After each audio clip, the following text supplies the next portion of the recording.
fishing news is brought to you by Navionics, Okuma, Yozuri, Evinrude, Llama Glass, and the Star Island Yacht Club in Montauk, New York.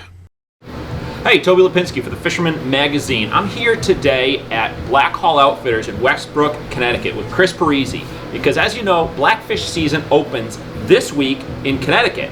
And to kick it off, we've got the 6th annual Tog-Tober Tournament, which I've been getting a whole bunch of calls about. So I figured, what better thing to do than come right down to the source, talk to Chris, see what's going on with the tournament, and just let us know. So what's going on? Yeah, so tournament signups have been unbelievable. Okay. We've got people coming in from out of state that want to fish it. The buzz has been unbelievable, and it is on. So be sure that it is on. Weather bearing, don't worry about it. The weather looks great for Sunday. Saturday is going to be salvageable, so come on down to sign up. We have pre-orders for green crabs, Asian crabs. The Calcutta, you have to be at our captain's meeting on Friday night starting at 5 p.m. for that.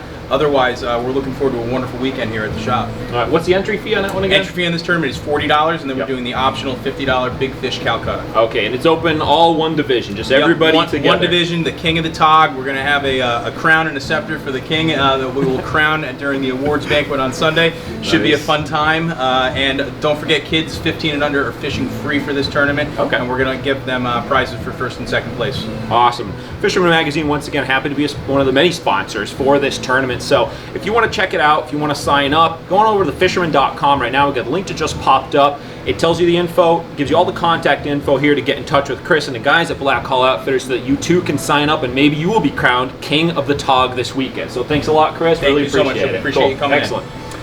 All right, so let's see. Looking with the rest of the fishing forecast we've got going into the weekend, talking about blackfish. The season is going strong in Rhode Island right now, as I've been telling you the last couple of weeks.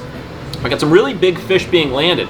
One of our good friends and advertisers, Ralf Capt of Crafty One Customs. He got out this week. He fished with my buddy Captain BJ Silvia of Flippin Out Charters. Did really good on some big blackfish. I'm gonna have to guess it was up inside Narragansett Bay somewhere because when the water's churning and burning out front, there's a lot of really good spots up in the bay that they can still fish over there. They got blackfish, they got some sea bass, really good action going on over there. So another good shot to get out blackfishing this weekend. Staying with information on the Bay Area, I got a video this week from TJ Kopecky. Thanks, Toby. Hey guys, coming to you again on location from the Coles River in Swansea, Massachusetts here. I've been doing really well with schoolies, some keepers in here.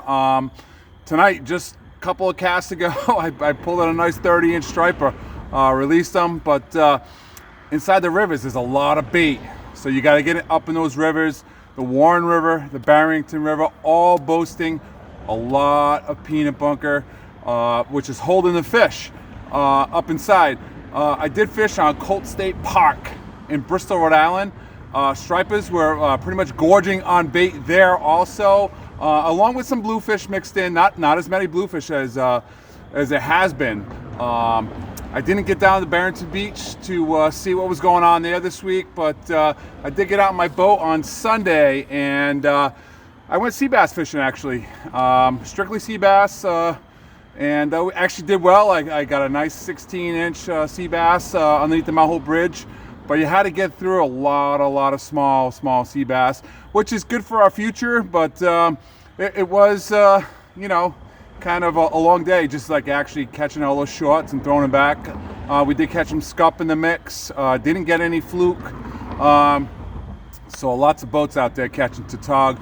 We know there's plenty of tautog out there. I've seen some really good fish on my social media pages, some big ones in the 10-pound range. So hey, if you can get out there this weekend, get some crabs, maybe use a jig off the bottom and get some sea bass. There's plenty of them out there. So hey, tight lines, and we'll talk to you next week. Awesome, thanks a lot TJ for that. Looks like you got some really good action going on over there on the east side of the bay.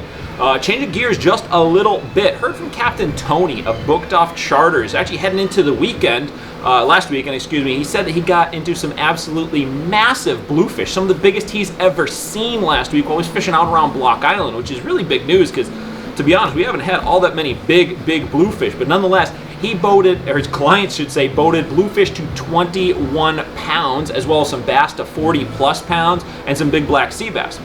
The bass and the blues were caught on all different methods. They had them diamond jigging, trolling frames, live eels. It just goes to show a little bit of everything has been working out there around the island. Kind of the thing I've been hearing, one day it might be eels, one day it might be trolling, the next diamond jigs. So it really pays to have everything at your disposal if you're heading out to fish around Block Island this fall, and especially with the mixed bag opportunities. The more you have with you, the better chances you got of filling that fish box.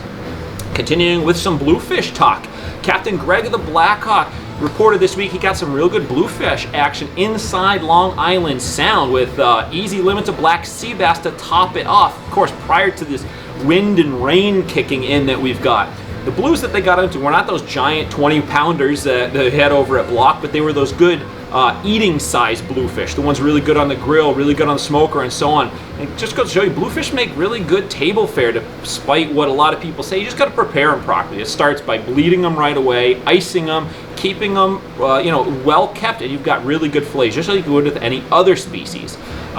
Greg said he's also got some night bass trips coming up the beginning of next week. So after things calm down from this big storm, I'm sure those bass, are going to be on the chew.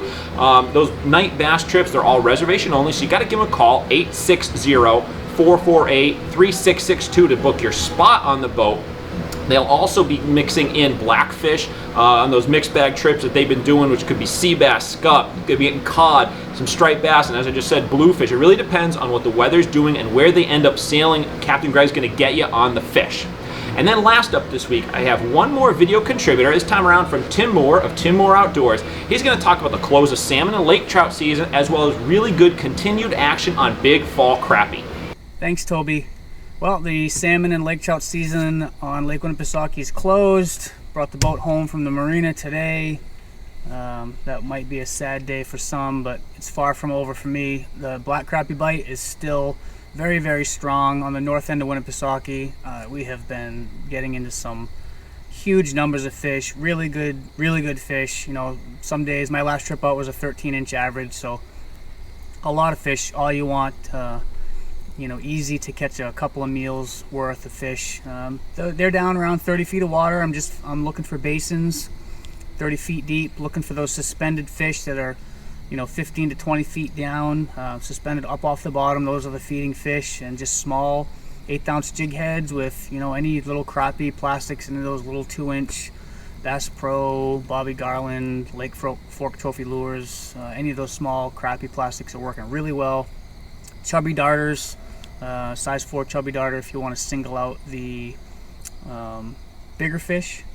Then we sometimes will use a chubby darter, but then you're dealing with a couple treble hooks. But anyway, crappie fishing, crappie. I'm going to be running these trips pretty steady until probably the lake freezes, more than likely. Last year was the first time we ever brought a snow shovel out in the boat, so you could very well see some pictures if we get some snow of me shoveling my boat while my clients catch fish. Anyway, that's all I got for you now, and hopefully everybody's catching fish. We'll see you on the next one.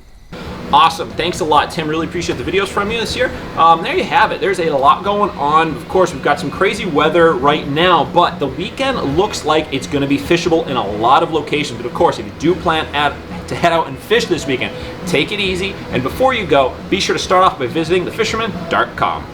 Win the incredible Steiger Craft Evinrude Lowrance Grand Prize Boat Package and more in the Fisherman's 2019 Dream Boat Fishing Challenge. Get the details now at thefisherman.com.